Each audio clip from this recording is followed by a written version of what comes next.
What's up, guys? Welcome to the Titanium Vault. I'm the guy you've chosen to listen to today, RJ Bates III.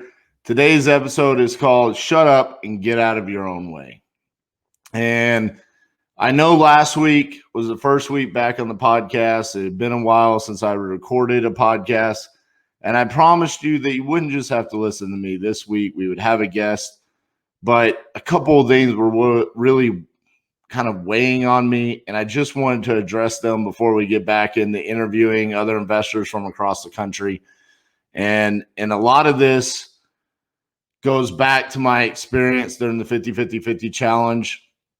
So you'll have to excuse me. That was a massive part of my life for the past 3 months, and I learned a lot during it, and I feel like I should share the knowledge and the wisdom that I got from being a part of that, interacting with people from across the country on a daily basis. And that's really the basis of today's podcast, is the interaction that I had with all of the different people that showed up daily, or either just came in either one or two times just to ask a bunch of questions. And so that's what I want to talk about today, is that interaction and what I mean by shut up and get out of your own way. So full transparency, I'm going to be as blunt as I can be today.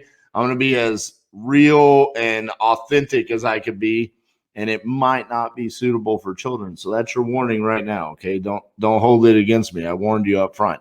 The first thing that I want to talk about is what I mean by shut up and get out of your own way.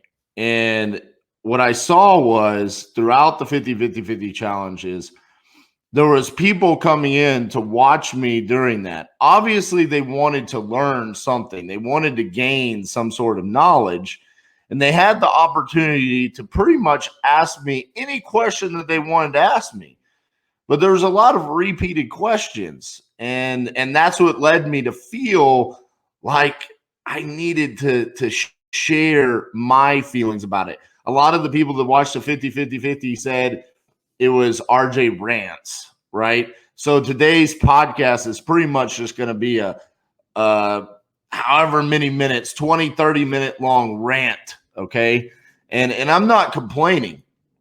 What I'm trying to do is instill in you the same feelings that I had, the same feelings about these topics, these issues, these repeated questions that came to me that led to me not concerning myself with those little tiny issues, those questions that people had, the things that are holding them back from the success that's right at their fingertips. This business, specifically the wholesaling side of things, can be really simple, or you could really overcomplicate it. And what I want to do today is take away all of the overcomplication and just keep it simple, stupid. Okay. So the first question, probably my least favorite question that I received during the 50-50-50 challenge was, RJ, what are you doing about the opt-out messages in your SMS texting? Okay. So for those of you that might not do SMS texting for marketing, or don't know what I'm talking about, what I'm talking about is, and I've got it right here on my computer, and I'll pull this up, is now some carriers, phone carriers, and what I mean by that is that's the AT&Ts, the Sprints, the Verizons, when you're sending out mass text messages, they are now requiring you to have an opt-out message at the end of your initial text. So I'm going to use an example. I'm going to read it. This is directly from my batch leads SMS campaign. It says, "Hi, Adam. Did you get the voicemail I left? I want to make sure I have the right info. If not interested, just reply quit." So the opt-out messages there is right there at the end. If not interested, just reply quit. And what that allows them to do is if they reply quit, it immediately moves them to the DNC list. You can never text them again. It's over. Okay. Now, this rolled out probably the second or third day of my 50-50-50 challenge. Okay, this was unknown to me. No one from Batch told me this was going to happen. And the reason why this happened is because the carrier mandated that Batch do this. Okay. And so immediately people started freaking out. Oh my God. So many people I just text automatically said quit or end or whatever it was. And they got moved to the auto DNC list. This really concerned a lot of people. They got caught up in it. If you watched my 50-50 challenge, what you saw was I did not concern myself with it for 1 second. Not 1 second. I just kept going. And there were so many people, so many posts, because Batch gave me the opportunity to broadcast all of my lives every single day in their Facebook group. So in order to do that, what StreamYard, the platform that I was going live on every day, requires is that you become an admin of any Facebook group that you want to post in. So Batch had to make me an admin of their group. So what that means is I actually got to see every single post inside of Batch's Facebook group. And it blew up the first couple of days. Everybody, what are we going to do? How do I avoid this? And they just became so concerned with it.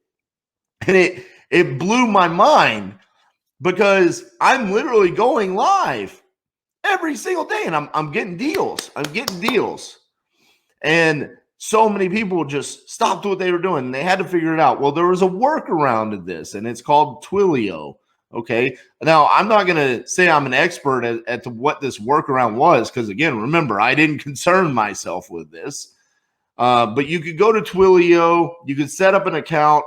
Somehow it integrates with your Batch leads SMS system, and you can remove the opt-out messages. Also, apparently, it's a little bit cheaper to do this. Costs less to send out per text. I don't know what the cost is. I think I pay 1 cent per text. I think it moves you down to like 0.7 cents per text. Massive savings, right? Now, while other people were trying to figure out how to set up their Twilio account and save that little bit of money and then not be compliant to the carrier's request, I was out buying multiple houses. Because here's the thing, with the opt-out messages, it's basically a filtration system for you, where it's automatically telling the people, if you're not interested, just type quit. Now, prior to this, what would happen is those sellers would tell you, fuck off, leave me alone. No, I don't want to sell my house. But you felt good about that, I guess. You wanted that. The people, the actual motivated sellers, the ones that we're trying to reach, they ignore the opt-out message. They respond. We make them an offer. They accept it. We then wholesale the property and we make money. That's how this works. Are there motivated sellers that opt out? Sure, absolutely. That's okay. Guess what? There's motivated sellers that received your text message and never responded to you. They'll probably be more responsive to something like a cold call or direct mail or door knock. There's always a reason. There's always a motivated seller that you didn't reach. You're concerning yourself with something that you shouldn't concern yourself with. Shut up. Get out of your own way. Why are you worried about these things? You're literally making your company TCPA compliant. You're compliant with the carrier, what they're requiring. Guess what? SMS marketing is skyrocketing. Everybody's doing it. The carriers are only going to become more and more strict. And eventually, they're all going to require the opt-out messages. I don't have to worry about that. Batch is taking care of that for me. They're going to tell me now Verizon forces you to do it. Now T-Mobile forces you to do it. Doesn't matter to me at all. Whatever Batch says I have to do here with the opt-out messages, that's what we're going to do. And we're going to buy a shit ton of houses. And we're not going to concern ourselves because I'm not going to get in my own way. The next favorite question that I got during the 50-50-50 challenge was Propelio or PropStream. Okay. Now, this is funny because if you watched any of these, I have a clear-cut favorite in this, and that's Propelio. Why? I feel like the user interface, the user experience is better there. I feel like the comps are more accurate. I feel like it's a better, more intuitive system for an investor, someone that likes to work at a fast pace like I do with the comping system and how it automatically saves the comps. And anybody in my team can go back and see what I was thinking. It automatically saves all of your searches of all of the properties you've ever wanted to comp before. Unlike PropStream, where you have to save it and move it to a list. And even then, it's very difficult to comp those properties and actually analyze it in comparison to the user experience of Propelio. But here's what I ask you. If you're one of those people that wants to know Propelio or PropStream, why not both? I use both, and I have a clear-cut favorite here. But they offer many different things. I'm only talking about one aspect of those systems, and that's the comp pulling part of it. But I feel like PropStream is better at pulling cash buyers lists. We utilize that to dispo properties. I feel like it's very effective. We've been able to dispo properties in markets we've never been in before because we're pulling cash buyers lists, we're skip tracing them, and then we're doing SMS marketing to them, and it works. Why are you concerning yourself? They're both $99, $98 a month products. Why are you so concerned over saving $98 or $99 a month when they're both great systems, fully functional, that can add tens of thousands, if not hundreds of thousands of dollars in revenue a year? Shut up. Get out of your own way. Try it out. Propelio has a 14-day free trial. I'm sure PropStream has something similar. I'm going to put links to both of them in there, and I am asking everyone that's watching this right now, sign up for both of those and decide if one's better than the other for your business, then stick with that one. But why not give both systems a try? For example, when I went to Vermont, okay, Propelio could not pull comps there. They have no MLS access. I don't know all of the reasons, but you could not pull comps there. So I had to use PropStream. Now, here's the difference. Here in Texas, Propelio comps are straight from the MLS. They're extremely accurate. PropStream, however, they're not accurate here. They're off base by a large margin. So sometimes, depending on the market you're in, one is better than the other. But if you're wanting to do virtual wholesaling and be all across the United States, or if you're just going to be in a handful of different markets, why not give both of the systems a try? See which one works better for you, but don't concern yourself with these. You're making a mountain over a molehill. It's such a small expense.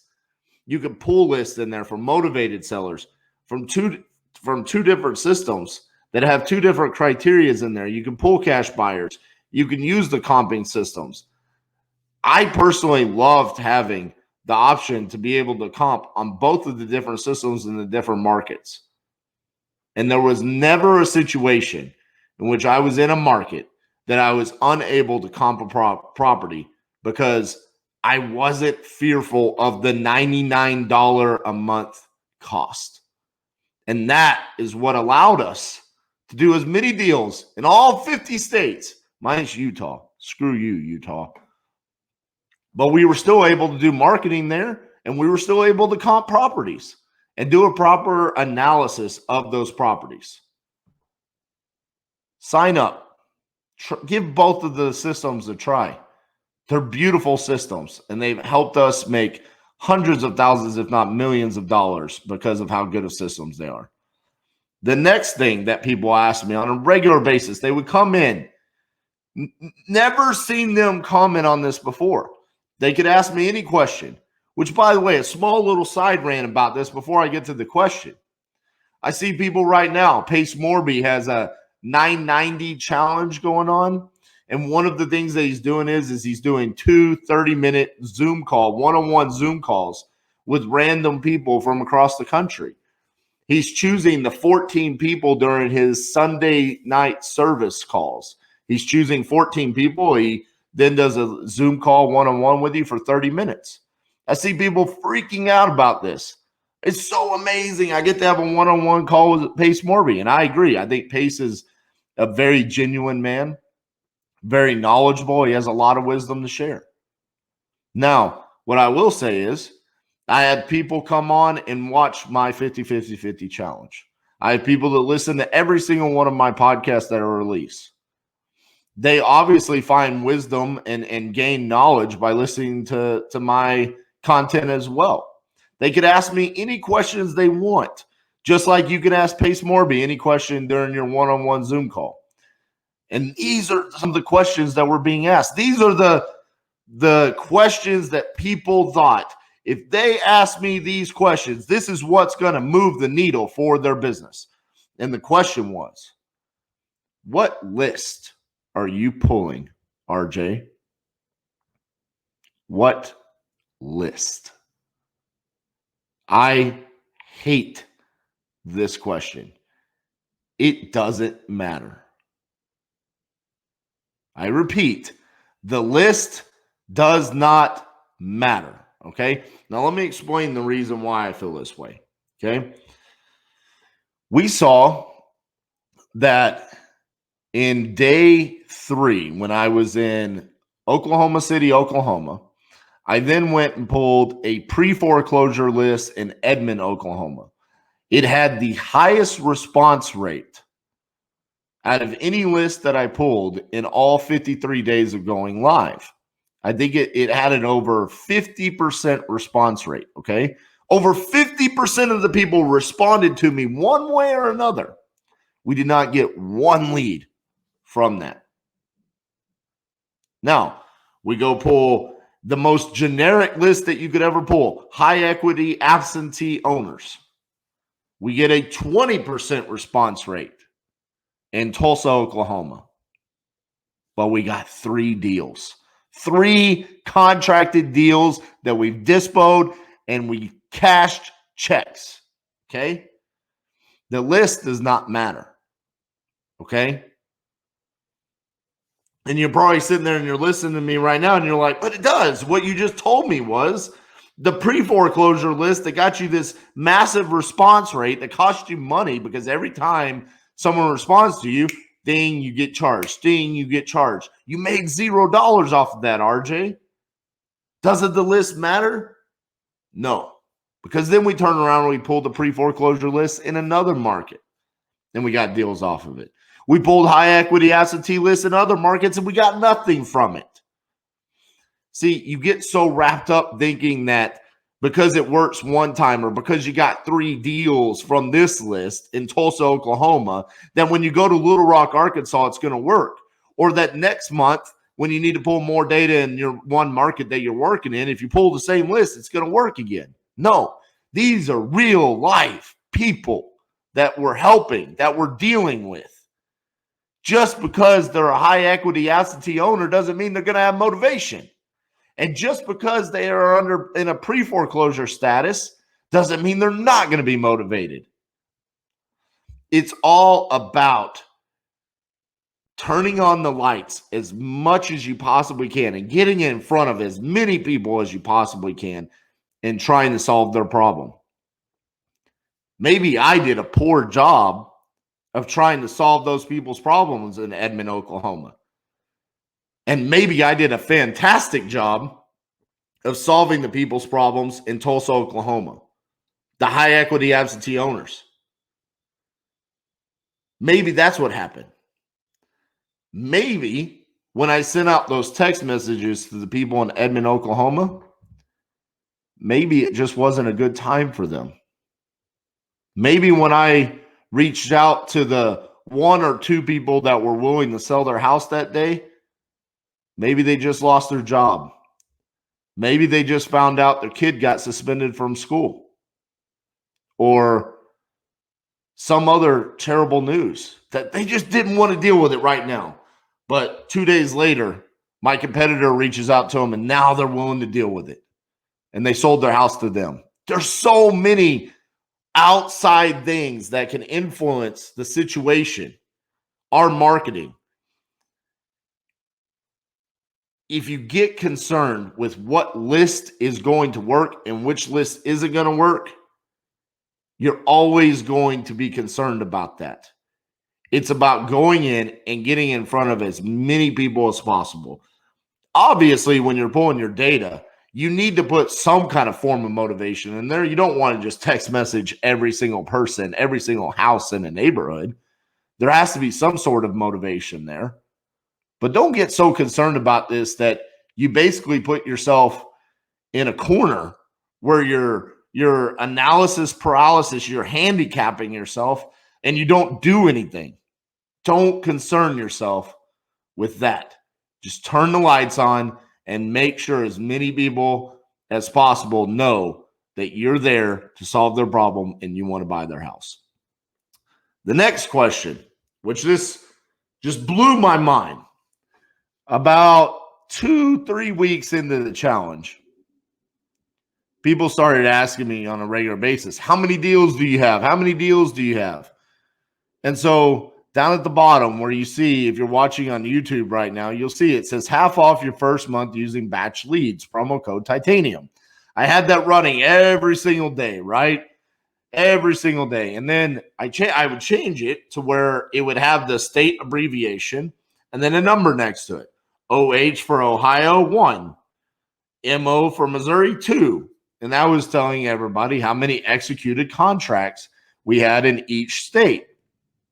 Now, towards the middle end of this, the numbers are getting ridiculous. I mean, it was a lot of contracts. We were very successful throughout the campaign. I think the total number ended up being 86 contracts through the 53 days, which 2 of those days we didn't even get to do marketing through. So it was really 51 days. People would come on, and this was the question they would ask me. Is batch leads worth the cost? They're sitting there staring at a banner running down at the bottom showing 86 contracts in 51 days. And they're wanting to know, is the cost worth it? Is it worth the investment, RJ? I'm a very simple-minded investor. I look at it and I say, I ran the numbers, and it was basically if I did everything that I could possibly do, upload as many contacts as I think is 2 million contacts a month.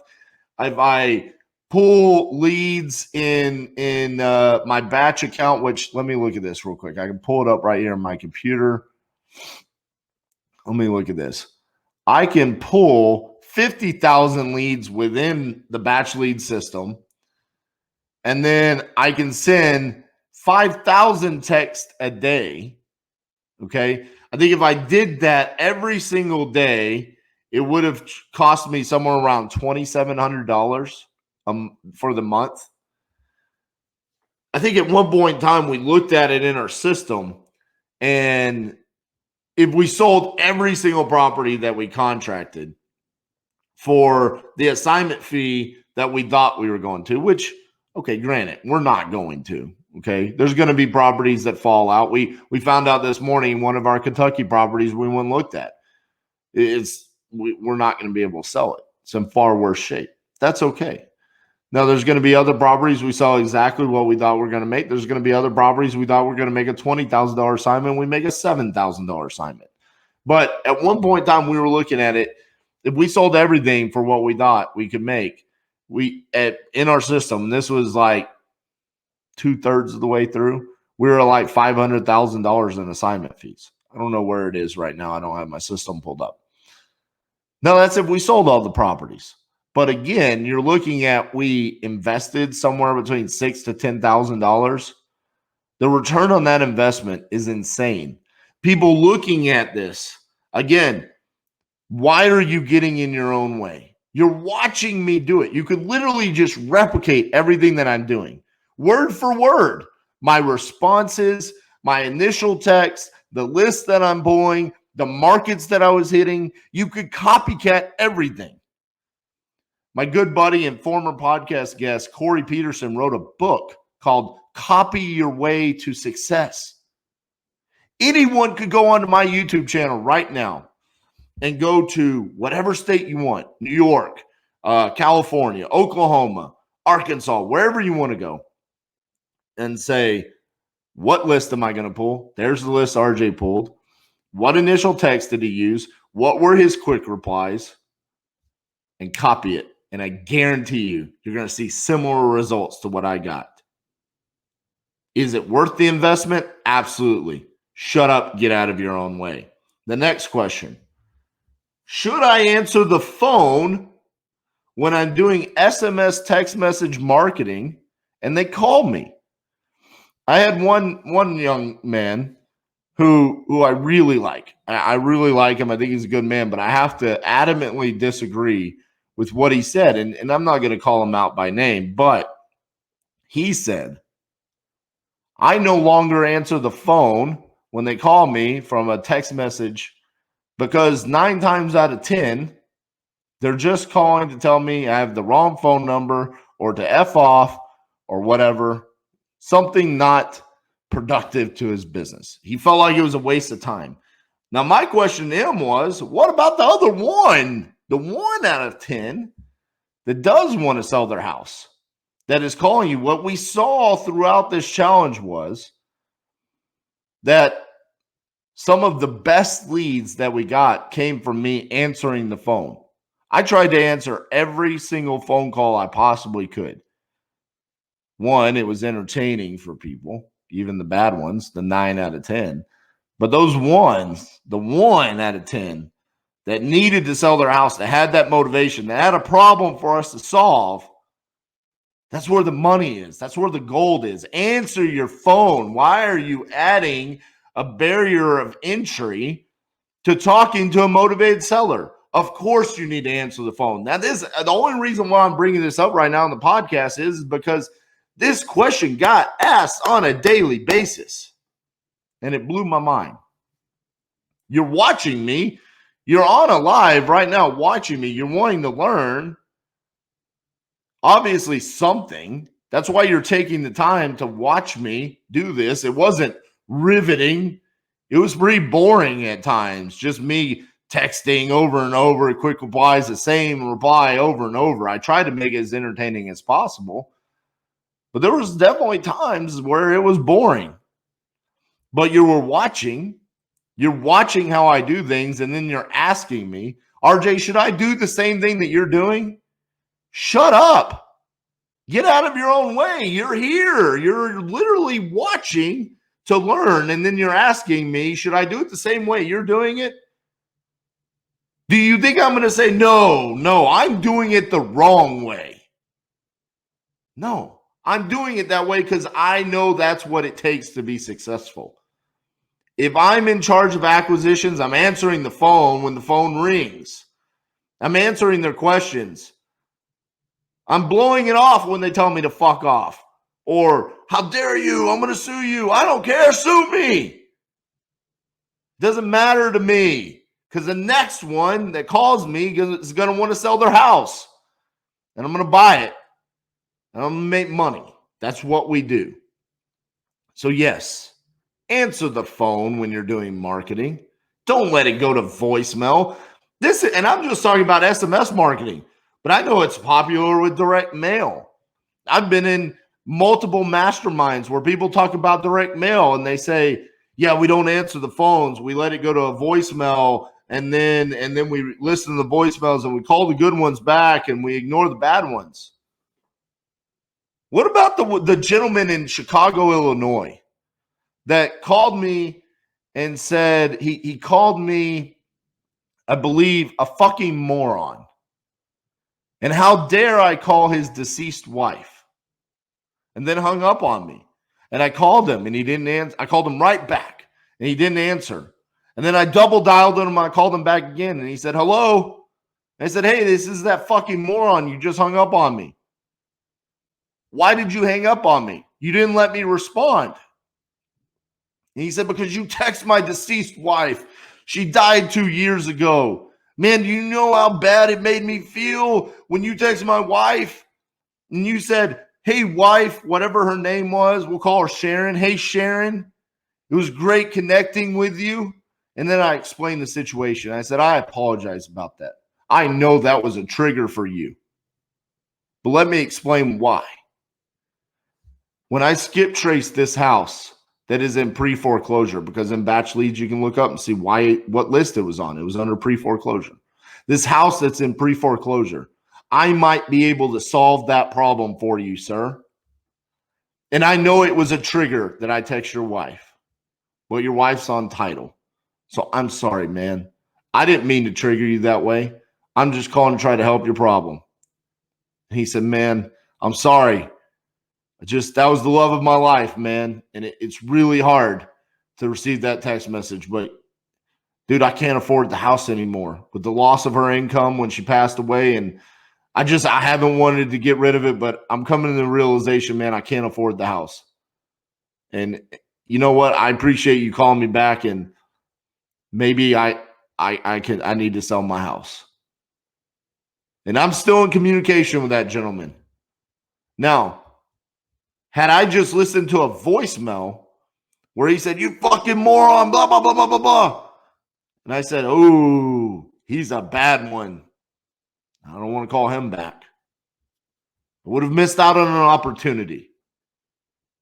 It's our job to solve their problem. Why does he have that anger? Is it just because he's tired of getting spam text messages and phone calls?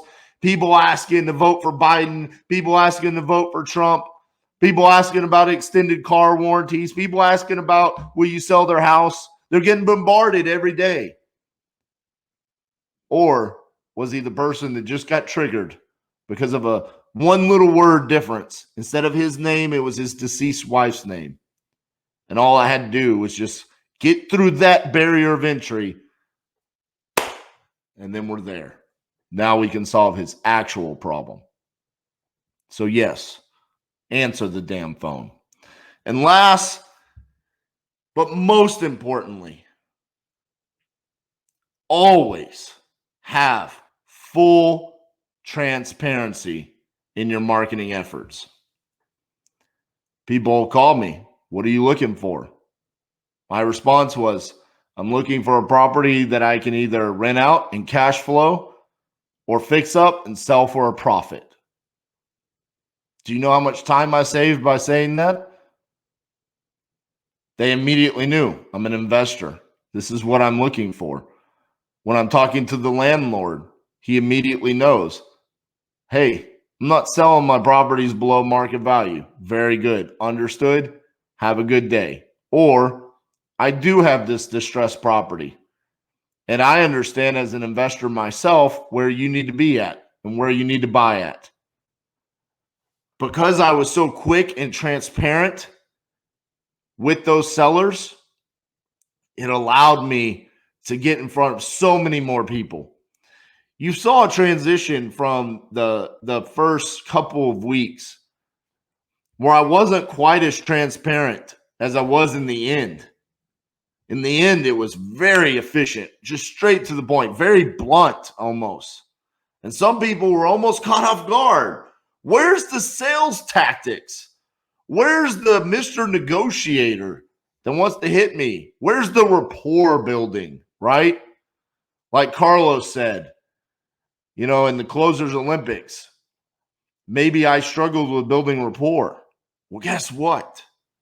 At the end of the day, I've never gotten a contract just because of rapport. That's a fact. At some point in time, you have to tell them, I want to buy your house. And this is where I need to be, and this is why I need to be there. And that's my personality. And that's where I always want to be. I don't have to be somebody else. I just want to be RJ Bates III. I'm calling to buy your house. Are you looking to sell? Yes. Okay. What are you looking for? This is what I'm looking for. Something that can cash flow, something I can fix up and sell for a profit. Is that what you have? I'm going to be honest with you.